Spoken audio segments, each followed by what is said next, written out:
super productive. I think he's top 5 in rushing in the NCAA, 1,600 over 1,600 yards. I think is that about right? Really productive. Got great vision, great patience. He's got good speed, good burst.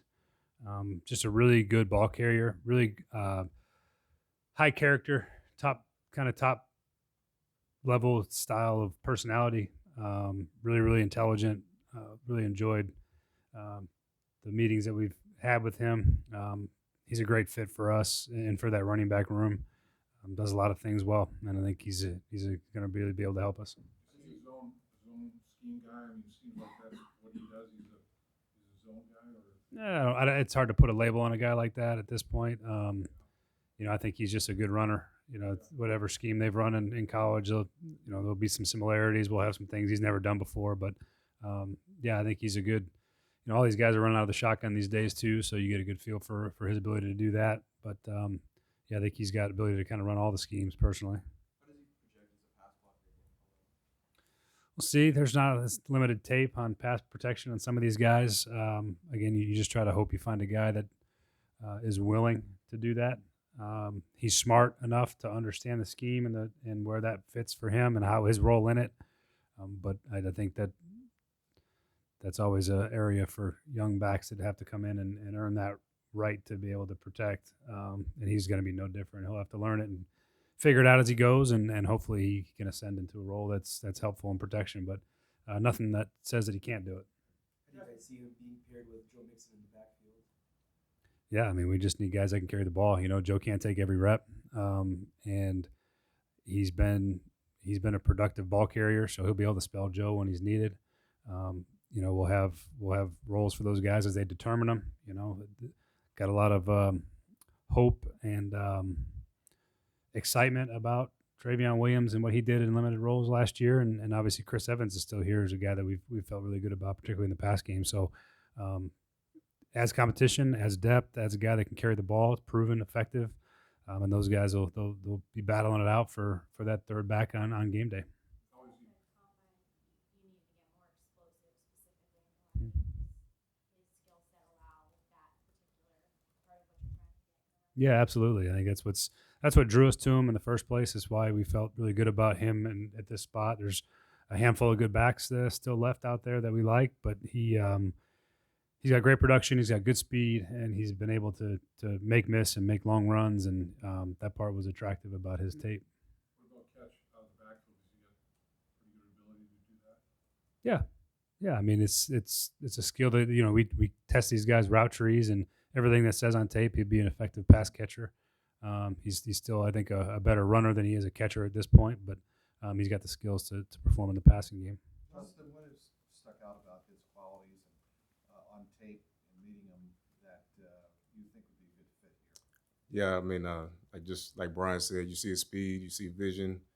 He's got good patience as a runner. He's a really good ball carrier. But to me, what stood out to me, what separated him from everybody else to me was when you have a conversation with him. He's an extremely high character guy, really high football IQ. He was honestly one of my favorite guys to meet with throughout this whole process at the combine and in Zoom meetings afterwards as well. He's just an all around great football player. I think he's going to be a great fit in the locker room, obviously, a great fit in my room. But you have a conversation with him, you know right away he's about his business. He's a football guy, extremely high character. And selfishly, as a coach, that's the type of guy you want to work with. So I think it'd be a great addition. Instinct's a big thing also with running back, obviously, to pair with vision. How are his instincts?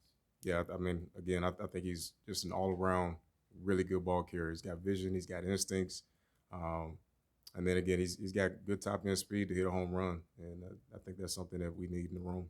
It's a two-part question. Some of the knocks on him are, how much he did in college, how much wear there could potentially be on his body, and fall protection. Did you guys view either of those two things as things that are correctable, or where are you guys at with those two specific things?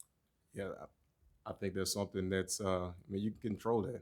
You know, there's some things you can't. You can't control how tall you are, how fast you are, but how you take care of the football. There's something that you can control. And that's at every level. And that's everybody in our room right now. Specifically, we talk about that daily. We preach it. So I don't see that being an issue or anything different. That's something that we're just going to continue to work on with him and everybody else in the room. Ron, when you looked at running backs across rounds, like were there specific skills you were prioritizing the most, or you were just looking for the best, back, could have different, strengths? Yeah, the draft was full of a lot of different types of backs. There was some guys that weren't as good of ball carriers, weren't going to carry the load for you as a first second down, but really dynamic in the pass game. Jameer Gibbs, for example.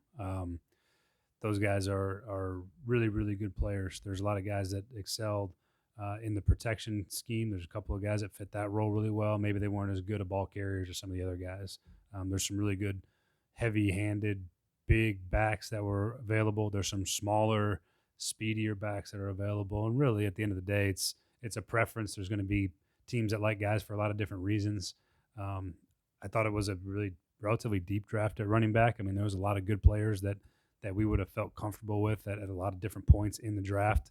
Still, as it goes on, there's still guys on our board that we liked.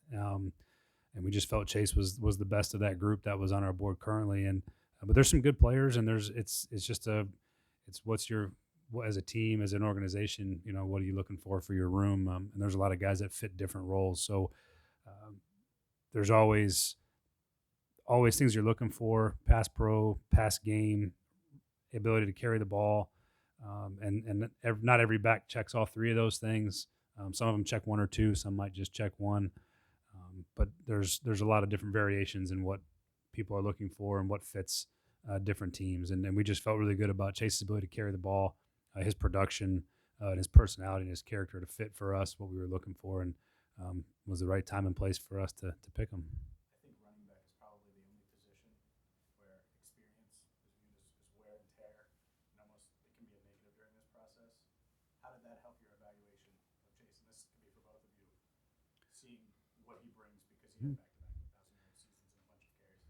Yeah, I mean, any productive college running back is probably going to have a lot of carries, just because a lot of times there's one of them and they hand the ball to that guy as much as possible because it helps them win football games, and that's all the people in charge there really care about. They're trying to win football games, and there's probably an argument to be made for as much if a guy's carry the ball a ton and you're worried about wear and tear, but that doesn't really concern me. It's probably the last thing I would look at when I'm evaluating a running back prospect. I know there is a small factor in it. It does matter to some degree.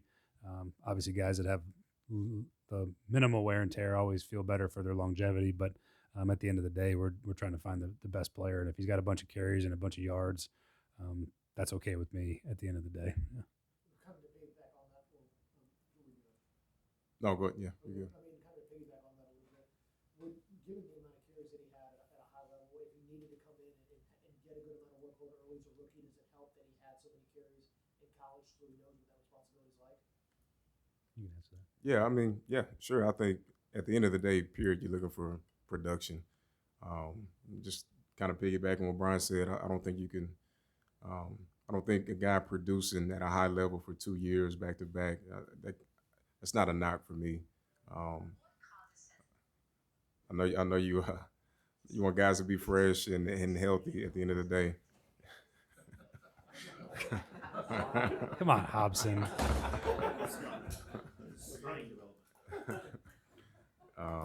No, but I think the level of production that he's had in back-to-back years, that's just gives us confidence that we know he can come in and do it. Justin, like Brian was talking about different types of running backs earlier, it seems like is he the kind of Chase, the kind of guy that like complements with a little bit of a different skill set to what Travion and Chris have? Yeah, I think some of that is going to be, still to be determined in training camp and OTAs and preseason. But yeah, I think everybody's got their own role. Everybody excels at one thing. And obviously you want to have a guy or a couple of guys that excel at as many things as possible. I think he's a guy that ascends possibly to be one of those guys. He's a really good ball carrier. Any college running back coming into the league, pass protection is going to be the knock. They got to learn it, figuring out protections and third down looks and all this stuff. It takes time, so I don't think that's as big of a knock as what it may seem. But yeah, I think I'm excited to see what he can do and how he ascends in the offense. Justin, at first glance, apparently you have the best vertical jump and broad jump at the combine. How do those test scores equate to what a player can do at the running back position based off your experience playing the position? No, yeah, I think when you see his numbers at the combine and you watch the tape, it makes sense because he's explosive. I mean, you see I think it was a 40-inch vertical. You also see, his shuttles and his 225. Like he's got some twitch to him. He's got strength. He's got good top end speed. And you turn on the tape and you're like, yeah, that makes sense. I see it. It shows up. That's what you want to see. You want to see a guy who tests well.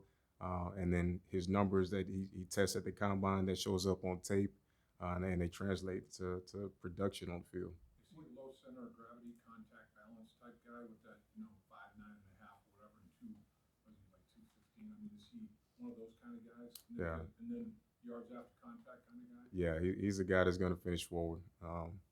Yeah, low center of gravity. I think he's a guy that's tough to tackle. Yeah, he's got good top end speed, but he's a tough runner too. He's going to finish forward. Ryan, you feel you have a lot of different style running backs in that room now? Yeah, I do. I like the makeup of the room. I knew we needed to add one at some point during the draft, and weren't sure what that was going to look like or where that was going to be.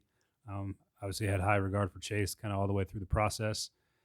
And turns out that he was there at the right spot for us. But I like the makeup of the room in general. I think we have guys that have a nice blend of NFL experience.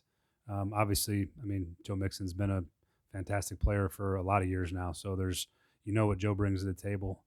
Travion, I think, is an ascending player. I think we've invested a lot of time and energy in the Travion. I think he's made the requisite improvements, and that when he had opportunities last year, he performed well. So hope to see as he gets more opportunities to perform even better.